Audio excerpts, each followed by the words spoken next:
ሰላም ክቡራን ተኸታተልቲ ሓበሻ ዩቱብ ከመይ ኣለኹም? ፅቡቅ ክትህልውለይ በዓልቲ ሙሉእ ተስፋ እየ። ሕዚ ከዓ ሒዘልኩም ቀሪበ ዘለኹ ናይ ኣዋዘ ኣሰራርሓ እዩ። ኣዋዘ ጥዑም እዩ። ብበዝሒ ግዜ እነዘጋጅዮ ብዓመት በዓል ግዜ እዩ። ግን ንካሊእ ግዜ እውን ይኮነና እዩ ተተቐሚጡ ማለት እዩ። ብጣዕሚ ጥዑም ስለ ዝኾነ ሕዚ ንዕኡ ከዘጋጅወሉ ዘቕረብክዎ ቅመማት ኣብዚ ቀይሕ ሽጉርቲ፣ ፃዕዳ ሽጉርቲ፣ ዝንጅብል፣ ሰሰግ ኣቐሪበ ኣለኹ። ምስኡ ድማ ናይ ዘይቲ፣ ጨው፣ ኮረሪማ፣ ሰናፍጨ ኣቐሪበ ኣለኹ። እዚ ብሓደ ሓቢርና ንስርሐዮ። እዚ ሽጉርቲ፣ ፃዕዳ ሽጉርቲ፣ ዝንጅብል፣ ሰሰግ ብሓደ ገይረ ክጥሕኖ እየ። ዘይቲ እትየ ኣለኹ። እዚ ኦሊቭ ኦይል እዩ። ኣብዚ ንእሽተይ ክርክር ኣቢለ ክጥሕኖ እየ። ብጣዕሚ ስለ ዘይተድኽሞ እዚኣ ብጣዕሚ ድኽም ዝበለ ክኸውን ኣለዎ።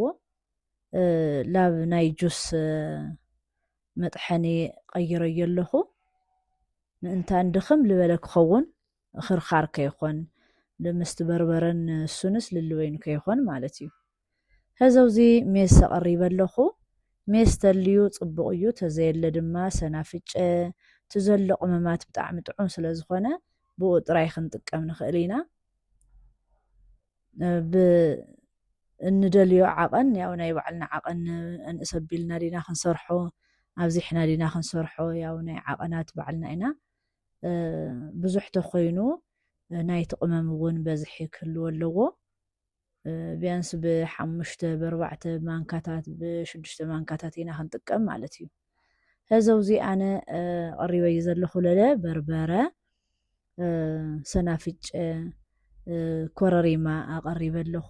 ፃዕዳ ሽዕባ፣ ጨው እና ቁንዶ በርበረ ብጣዕሚ እዩ ጥዑም ዝገብሮ።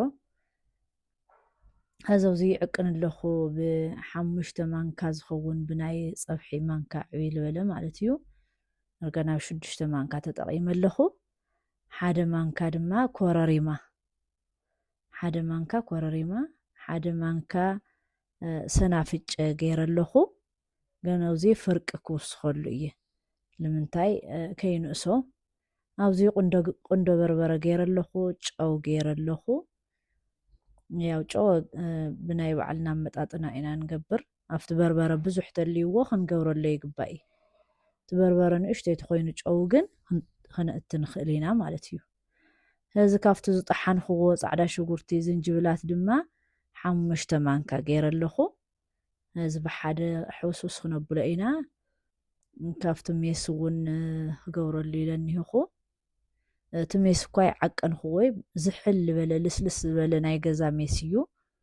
ብዙሕ ብጣዕሚ ዝፀንሐ ሜስ ኣይኮነይ። ኣብዚ ኦሊቭ ኦይል ገይረ ኣለኹ። ኣብቲ ዝጠሓንክዎ ናይ ታእስሙ እውን ስለለሎ ኣብዚ ለበጥ ዝበለ ማይ ብጣዕሚ ትኩስ ዘይኮነይ ለበጥ ዝበለ ማይ እየ ገይረ። ማይ ግን ያው እናርአና ኢና ንውስኽ። ሓፊሰ ይኾን ለዋዘ ቅጥን ዝበለ ስለ ዝኾነ ማለት እዩ። ላርአና ንውስኽ ኢና። እዚ ወሲኸ ኣለኹ ኣነ ይኸው ኣሕቢረዮ ፅቡቅ ኮይኑ ቅጥን ዝበለ ኮይኑ ኣሎ። ብጣዕሚ ፅቡቅ ኮይኑ ወፂኡ እዚ መሲሉ ኣሎ። ብጣዕሚ ቆንጆ ጨንኡ ጥዑም ዋላ ጥዑም እውን ኮይኑስ ጨንኡ ለ ክፅብቕ እና እዚ መሲሉ ኣሎ። ናይ ሎማዓንቲ ትሕዝቶይ ኣዋዘ እዩ። ኣዋዘ ብበዝሒ ግዜ ያው ከምቲ ዝበልኩኹም ኣብ ዓመት በዓል ጥራይ ኢና ንጥቀሞ እሞ ንካሊእ ግዜ እውን ክጠቕመና ክእል እዩ። ብትኩስ እንጀራ ጌርና ክንበልዖ ንኽእል ኢና። ቆንጆ እዩ። እዚ መሲሉ ወፂኡ ኣሎ። ስለተኸታተልኩምኒ የቐኒየለይ ብጣዕሚ እየ ለመስግን። ሼር ሳብስክራይብ መዓድን መሃርን ዝኾነ ርእይቶኹም ኣይፈለየኒ። ሰሪሕኩም መክርዎ ኢኹም ጥዑም ምስኾነ ኣብ ኮሜንት ፀሓፉለይ ኢኹም የቐኒየለይ።